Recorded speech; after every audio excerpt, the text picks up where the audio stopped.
जय गुरु। The journey of super consciousness में हम आपका स्वागत करते हैं।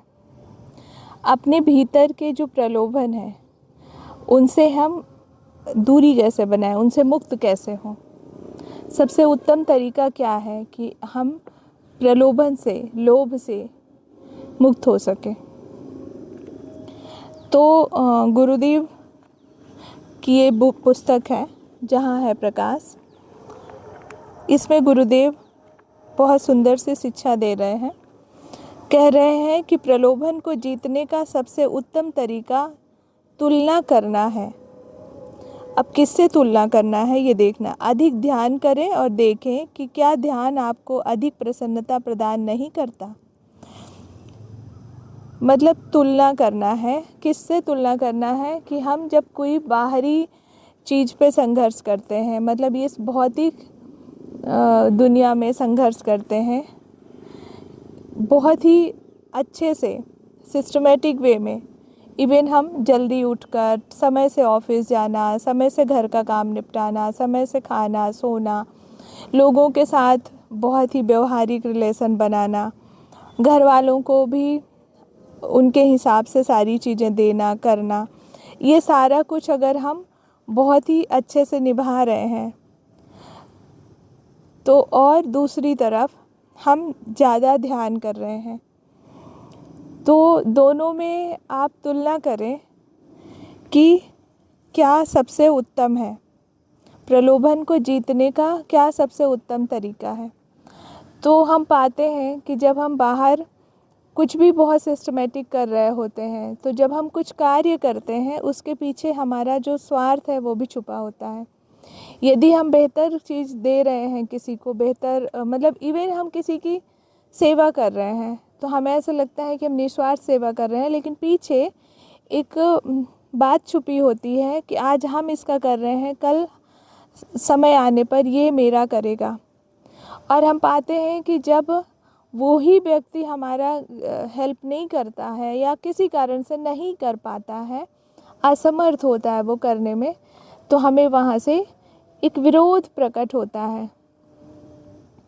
तो इसलिए, लेकिन ध्यान जब हम करते हैं तो देखेंगे कि हर तरह से धीरे धीरे प्रलोभन, लोभ मिटते जाता है।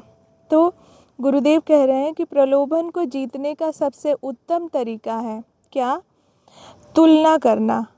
अधिक ध्यान करें और देखें कि क्या ध्यान आपको अधिक प्रसन्नता प्रदान नहीं करता। ध्यान से ही प्रसन्नता मिलती है, गुरुजी ऐसा कह रहे हैं।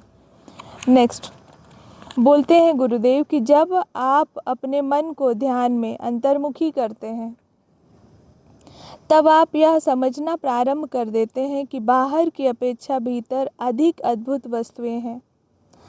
ध्यान के माध्यम से जब हमारा मन अंतर्मुखी होता है, तब धीरे धीरे हमारी समझ आता है, हमारी समझ बढ़ती है कि बाहर की अपेक्षा भीतर अधिक अद्भुत वस्तुएं हैं। ध्यान के माध्यम से जो हमारा मंजिल है ना, ईश्वर तक पहुंचने का, आत्म साक्षात्कार की ओर जो बढ़ने का जो मार्ग है वो ध्यान है। तो ध्यान के माध्यम से जब हम इस मार्ग की ओर, सेल्फ रियलाइजेशन की ओर बढ़ते हैं, तो अद्भुत अद्भुत एक्सपीरियंस, प्रसन्नता, आनंद, बहुत कुछ मिलता है। तो बाहर की जो वस्तुएं हैं वो फीकी पड़ने लग जाती हैं, ये हमारी समझ बढ़ने लग जाती है। हमें हमारे एक्सपीरियंस ही हमें बताता है कि क्या सही है क्या गलत है। लेकिन जब तक कोई व्यक्ति ध्यान नहीं किया, ध्यान के एक्सपीरियंस नहीं किया हो, तो वो कैसे तुलना करेगा। इसलिए गुरुजी बोलते हैं अधिक ध्यान करें। नेक्स्ट गुरुजी कह रहे हैं कि यदि आप केवल अपनी आत्मा पर एकाग्र हैं, जो आपके अंदर ईश्वर का पूर्ण प्रतिबिंब है, तो आप अपनी सभी इच्छाएं संतुष्ट होती हुई पाएंगे। कितनी अद्भुत बात है। हम हमेशा इच्छाओं के पीछे भागते हैं कि मेरी ये इच्छा पूरी हो जाए तो मैं गंगा नहाऊंगी। हम हमेशा मन्नत भी करते रहते हैं कि हमारा ये इच्छा पूरा हो जाए तो हम ये करेंगे वो करेंगे। पहले मैं भी करती थी, लेकिन अब नहीं करती हूँ। अब मैं कभी मन्नत नहीं मांगती। कि मैं 20 नारियल तोड़ूंगी, कि 1 किलो मिठाई चढ़ाऊंगी, वैसा नहीं करती। पहले मैं भी बहुत करती थी।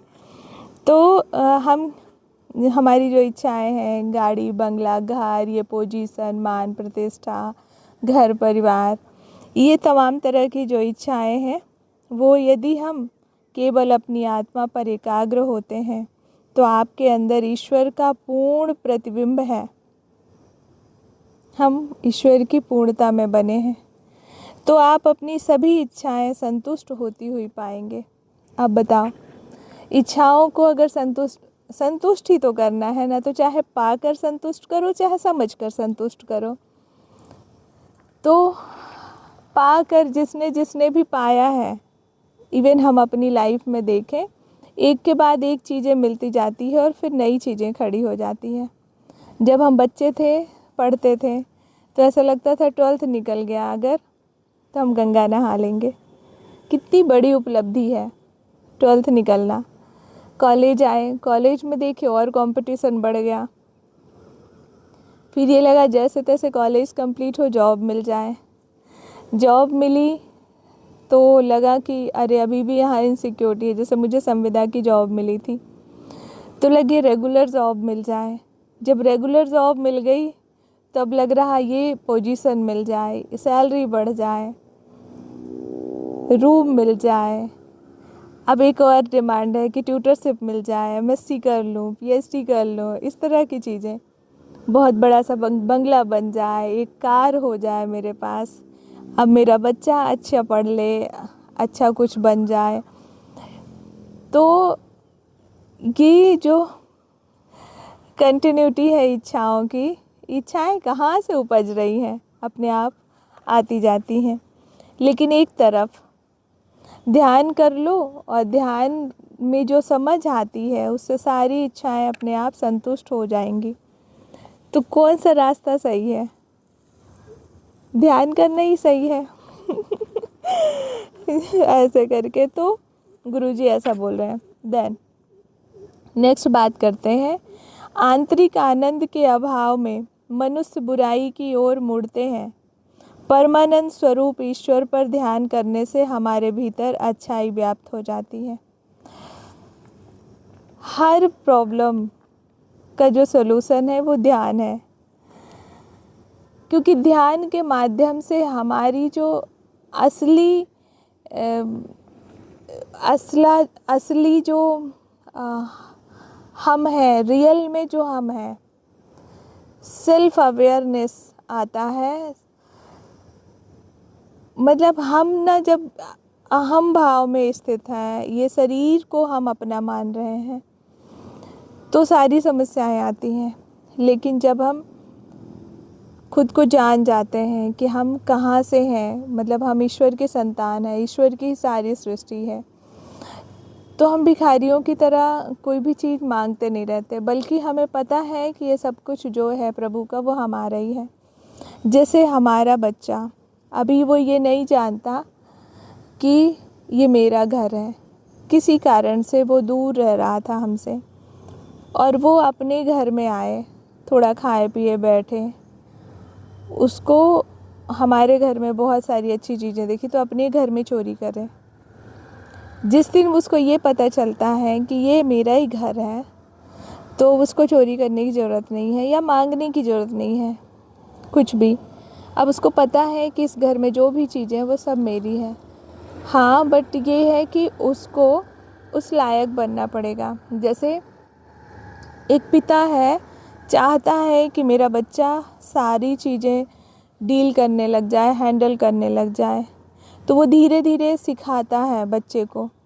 और एक दिन जब बच्चा मैच्योर हो जाता है, पिता को ये भरोसा हो जाता है कि अब मैं बच्चे को अपना सारा कारोबार सौंप सकता हूँ, बच्चा बेटर तरीके से संभालता है, तो पिता बच्चे को दे के पूरी तरह से निश्चिंत हो जाता है। उसी तरह से गुरुदेव बोलते हैं कि हमारे जो ईश्वर हैं वो हमें सब कुछ देना चाहते हैं, लेकिन हाँ, वो इस बात से श्योर हो जाए कि बच्चा परिपक्व है, जो भी दूंगा उसका सही इस्तेमाल करेगा, और ये जो भी दूंगा उसको संभालने योग्य है। तो जब श्योर हो जाते हैं ईश्वर तो वो दे देते हैं। अक्सर आपने देखा होगा कि जो साधक है पहले तो उसके जीवन में बहुत कष्ट आते हैं, लेकिन अगर वो साधना में बना रह गया, भटका नहीं अपने मार्ग से, तो एक दिन उसको हर एक चीज़ मिल जाता है। भले जिस घर परिवार को, छोटे से घर को छोड़कर आया होता है, अब उसका पूरा संसार उसका घर हो जाता है। मतलब हर कोई, जैसे प्रेमानंद महाराज जी बोलते हैं कि जो मैं छोड़ के आया और यहाँ मुझे सब कुछ मिल गया। ईश्वर इतना प्यार कर रहे हैं, इतना दुलार कर रहे हैं कि हर व्यवस्था कर रहे हैं, अब मुझे कुछ करना ही नहीं पड़ता। उसी तरह से हमारे गुरुदेव कहते थे कि जब मैं ईश्वर को प्यार करता हूँ और मैं पूरी तरह से ईश्वर पे आश्रित होता हूँ, तो ये पूरा संसार हमें मेरा घर लगता है और यहाँ ईश्वर मेरी हर इच्छाएं पूरी करते हैं। मतलब जो ज़रूरत होती है अपने आप मिलता है। जैसे माँ से हमें मांगना नहीं पड़ता ना, जो हमें ज़रूरत होती है माँ देती है, लेकिन जो हानिकारक चीज़ है वो माँ नहीं देती है, रोने के बावजूद भी नहीं देती है। और कई बार बच्चा बहुत ज़िद करता है, नहीं समझता, तो माँ अपना पीछा छुड़ाने के लिए कभी एक आध छोटी चीज़, हानिकारक चीज़ भी पकड़ा देती है, लेकिन बहुत गुस्सा करती है कि ये ले तू जा, बात नहीं सुननी है किसी की। तो उसी तरह से हमारे भगवान, यदि हम पीछे भिड़े रहते हैं कि मुझे यही चाहिए, मुझे यही चाहिए, यही चाहिए, तो ईश्वर दे देते हैं कि ले और जा, अब मेरे से बात नहीं करना, क्योंकि वो हमें देना कुछ और चाहते हैं और हम मांगते उनसे कुछ और है। तो यदि हम पूरी तरह से ईश्वर पे आश्रित हो जाते हैं तो ईश्वर जो हमें ज़रूरत होती है वो देते हैं। लेकिन ये बात सिर्फ कहने की बात नहीं, ये आंतरिक एक भाव है, ये अवस्था है। इस अवस्था में आए बिना बात करने मात्र से कुछ नहीं होगा। और गुरुदेव ये बोलते हैं कि ध्यान करो, सेल्फ रियलाइजेशन की ओर बढ़ो, और जब तुम्हारी समझ में ये आ जाएगा कि ईश्वर ही है और एकमात्र ईश्वर ही है, तब सारी प्रॉब्लम सॉल्व हो जाएगी। तो गुरुजी बहुत सुंदर शब्दों में बता रहे हैं कि आंतरिक आनंद के अभाव में मनुष्य बुराई की ओर मुड़ते हैं। आंतरिक आनंद के अभाव में, लेकिन आंतरिक आनंद आए कहाँ से? तो ध्यान से। आंतरिक आनंद अंतर्दृष्टि से आती है, आंतरिक समझ से आती है, और वह आंतरिक समझ, अंतर्दृष्टि ध्यान से डेवलप होती है। गुरुदेव बोल रहे हैं कि परमानंद स्वरूप ईश्वर पर ध्यान करने से, जब हम किसी स्वरूप पे ध्यान करते हैं या निराकार पे, या जैसा भी हम कर सकें, भक्ति योग, कर्म योग, ज्ञान योग, किसी भी मार्ग से अपने प्रवृत्ति के हिसाब से, अपने गुरु जी के बाणी के हिसाब से हम जब चलते हैं, आगे बढ़ते हैं, तो हमारे भीतर अच्छाई जो व्याप्त है वो उभर के आती है। इस तरह से चीज़ें होती हैं। फिर आगे गुरुदेव कह रहे हैं, अहंकार आत्मा की ईश्वर के लिए निरंतर अतृप्त लालसा को भौतिक माध्यमों से संतुष्ट करने का प्रयास करता है। जो ईगो है, जो अहंकार है, जो अहम भाव है, आत्मा की ईश्वर के लिए निरंतर अतृप्त लालसा को भौतिक माध्यमों से संतुष्ट करने का प्रयास करता है। मतलब ये जब अहंकार हो जाता है ना, शक्ति कहाँ से मिल रही है? ईश्वर से। पर वो जो शक्ति है वो अहम भाव में स्थित हो गई, अहंकार बन के भौतिक चीज़ों में संतुष्टि ढूंढते हैं, भौतिक चीज़ें इकट्ठा करते हैं और वहाँ से संतुष्टि ढूंढते हैं। और अतृप्त लालसा, मतलब कभी न तृप्त होने वाली लालच बढ़ते जाती है और हम भौतिक वस्तुओं में संतुष्टि ढूंढते रहते हैं, प्रयास करते रहते हैं। इसके लक्ष्य की प्राप्ति तो एक और रही, यह तो मनुष्य के दुखों को और बढ़ा देता है। कह रहे हैं कि इस लक्ष्य की जो प्राप्ति है वो एक और रही, उसको एक तरफ रख दो, यह तो मनुष्य को और ज़्यादा दुख में ढकेल देती है, या जीवन में दुख बढ़ा देती है। आत्मा की भूख को कभी भी इंद्रियों में लिप्त होकर तृप्त नहीं किया जा सकता। हमारी जो आत्मा की भूख है, तड़प है, वो सिर्फ और सिर्फ ईश्वर से मिलने से ही तृप्त होगी। आत्मा को है कुछ बेहतर पा लेने का चाहत है कि बहुत बेहतर मिल जाए, बेहतर मिल जाए, तो वो जब आँखें जो हमारी बाहर खुलती है, जब हम बाहरी चीज़ों में देखते हैं तो सोचते हैं ये चीज़ मिल जाएगा तो हम तृप्त हो जाएंगे, फिर दूसरी चीज़ सोचते हैं ये मिल जाएगा तो हम खुश हो जाएंगे। लेकिन ये लगातार ऐसे ही साइकिल चलती रहती है और आत्मा कभी तृप्त नहीं होती, क्योंकि आत्मा जब किसी भी चीज़ के पास पहुंचती है वहाँ से अतृप्त हुई, मतलब इसमें भी कुछ नहीं, ये भी फालतू है।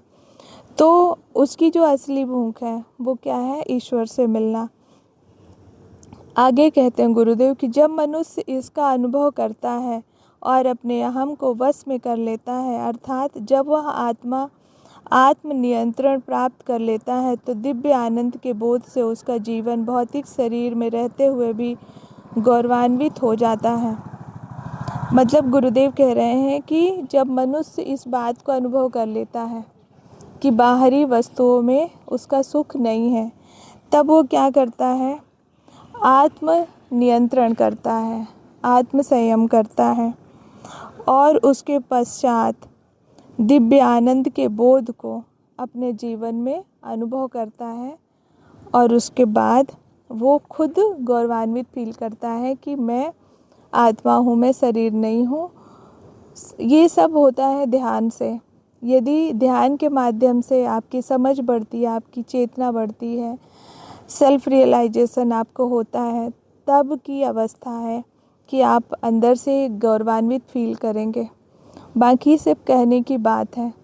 जिस तरह से अगर हम पानी पानी बात करें और पानी को पिए नहीं, पानी के सूत्र पढ़ लें, पानी के फॉर्मूला पढ़ लें, पानी का पूरा केमिकल स्ट्रक्चर पढ़ लें, लेकिन पानी पिए नहीं, तो आपको पानी के बारे में कुछ भी नहीं पता है। लेकिन वहीं एक और आप पानी के बारे में ना तो फॉर्मूला पता है, ना तो उसका केमिकल स्ट्रक्चर पता है, इवन कलर नहीं पता, कुछ नहीं पता, लेकिन जस्ट आप पानी पी लेते हैं और फिर आप पानी के बारे में कुछ नहीं भी बोल पाते, तब भी आप जानते हैं कि पानी क्या चीज़ है, पानी का महत्व क्या है और पानी आपको क्या दे दिया। सेम उसी तरह यदि ये सारी बुकें हम ना भी पढ़ें, कुछ भी ना करें, लेकिन किसी तरह बाय डिफ़ॉल्ट यदि आप ध्यान करते हो, ध्यान के माध्यम से सेल्फ रियलाइजेशन आपको होता है, तो ये जो एक्सपीरियंस गुरुजी ने लिखा है ये आपका खुद का एक्सपीरियंस होगा। फिर जो भी आप कहेंगे, जो भी आपके शब्द होंगे, वो सब शास्त्र बन जाएगा। जैसे गुरुजी संतों की वाणी जो उनने लिखा है हमें बताने के लिए, वो भरोसा दिलाने के लिए हमें बुक लिख के गए हैं, हमें बहुत सारा संदेश दे रहे हैं कि आप इस मार्ग से, इस टेक्निक से, इस तरीके से सेल्फ रियलाइजेशन कर सकते हो। तो हर दुखों का अंत जो है वो सेल्फ रियलाइजेशन है। बिना सेल्फ रियलाइजेशन के आप कुछ भी बात कर लो, कुछ नहीं हो सकता। लेकिन अगर जीवन में रेगुलर ध्यान है, ध्यान के माध्यम से आप अपने आप को जानते हैं, समझते हैं, ईश्वर से मर्ज होते हैं, तो वही हर प्रॉब्लम का सलूशन है। इस संसार में प्रॉब्लम नहीं है। हम सब आए हैं ईश्वर से मिलने के लिए। हमारा जो उद्देश्य है यहाँ इस धरती पे आने का, इस मनुष्य शरीर को धारण करने का, वो एकमात्र उद्देश्य है ईश्वर से मिलना। ईश्वर भी हमारा वाट, हमारी राह जो रहे हैं, देख रहे हैं रास्ता कि कब मेरा बच्चा मेरे पास आएगा। लेकिन वो ज़बरदस्ती नहीं करना चाहते, वो चाहते हैं कि तुम खुद से प्यार करो उनको। मतलब मांगना नहीं चाहते, वो आपका प्यार मांगना नहीं चाहते, बल्कि वो चाहते हैं कि आप स्वतंत्र होकर आप अपनी इच्छा से उनको प्रेम करें। Thank you. जय गुरु।